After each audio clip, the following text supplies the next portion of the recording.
the ACR named the ACR? Oh, that felt good. Like the sounds of this game, the headshot noise. Time to kill feels good. Dude, we're kind of frying. This game's gonna reel me back in, huh?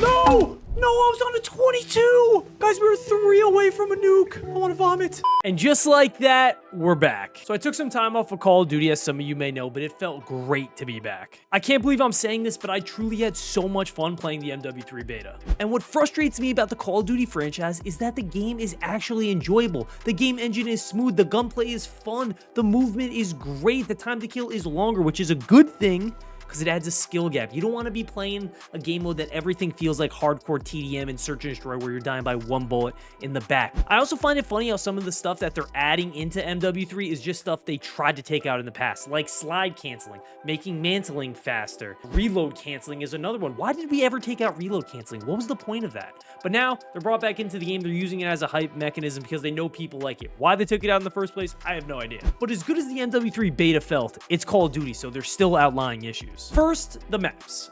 It's awesome playing these old school MW2 maps. It's very nostalgic loading back into Favela for your first time. But after you play a little bit, you realize, oh, I'm just playing the same Dogwater map from 15 years ago.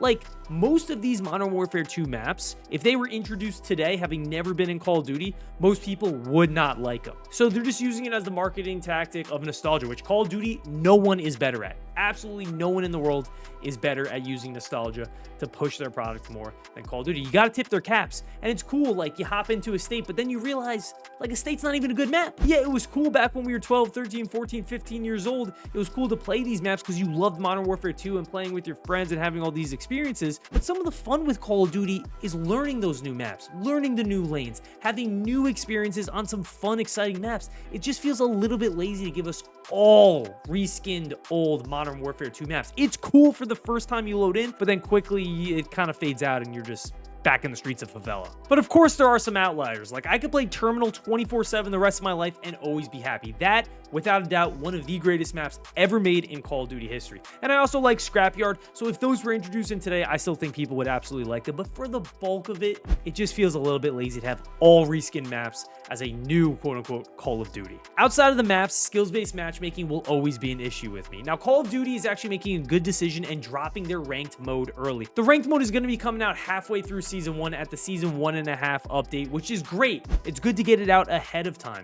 But why have a ranked mode where you're trying to sweat, trying to play hard, trying to play with people at your skill or better, but also crank up the skills-based matchmaking like crazy when I'm just playing public matches and trying to have fun with friends, try out new weapons, learn some maps? That to me is always super frustrating.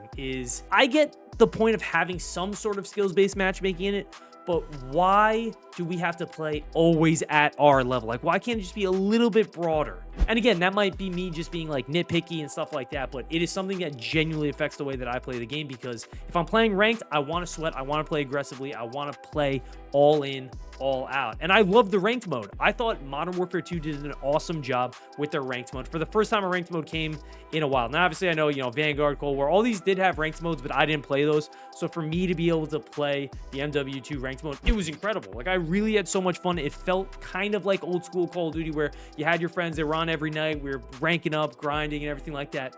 But then the hackers. I mean, what are we going to do about hackers? Ricochet got introduced. Has it really done anything? Has it really done anything? Right? In my opinion, they banned some people. There's a ban wave. It goes viral on Twitter. Everyone gets excited. If the game feels decent for a couple days, and then it's just hacker central everywhere. Whether you're playing Warzone, whether you're playing Modern Warfare 2 ranked, and now obviously Modern Warfare 3, it just feels like there is a plague in gaming. And this is across gaming, but Call of Duty really has an issue because it's one of the biggest games. Hacking is just nonstop. It's outrageous. So I really want to see some sort of improvement with the anti-cheat. Will that happen? I genuinely don't think so. I don't have much faith in Call of Duty to figure that problem out. So these are issues for players like myself. And obviously, if you're someone who wants to play ranked mode, or just if you're someone who has a decent KD, say 1-1, 1-2, 1-3, you're going to be running into some hackers. And it's ultra frustrating, especially when in a time of multiplayer where I almost feel like they need to give us something more to play for. I am not someone who likes the season levels. I'm a huge fan of the the old 10th prestige system, 20 prestiges. Give prestiging back into the game, a true prestige system, so it gives us something to continue to play for. So another issue I have with the multiplayer is how many hours can you really sit down and just continue to play Call of Duty multiplayer? With Warzone, at least, you know, you're playing with the boys, you get a win, you feel great afterwards, right? Like, you get that Warzone dub and you feel good, you feel like you did something.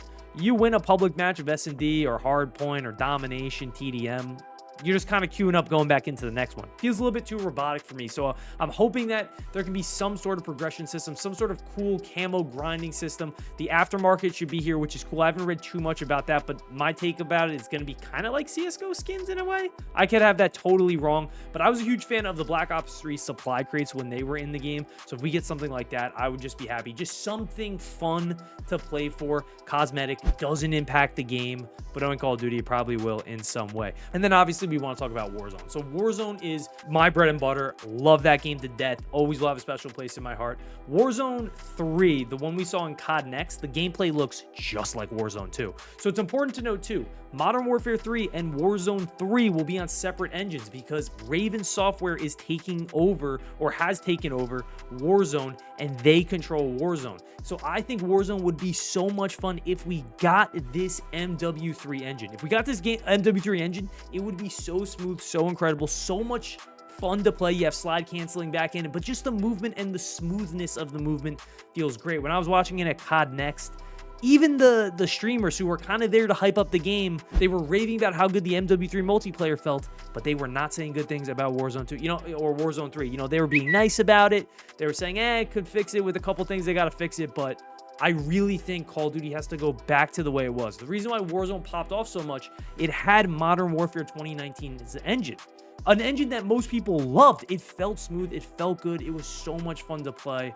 For me, it's just unfortunate that, and I understand why. It's good to have two studios working together, but I wish they can work together, have the same game engine, keep that same smoothness in the game.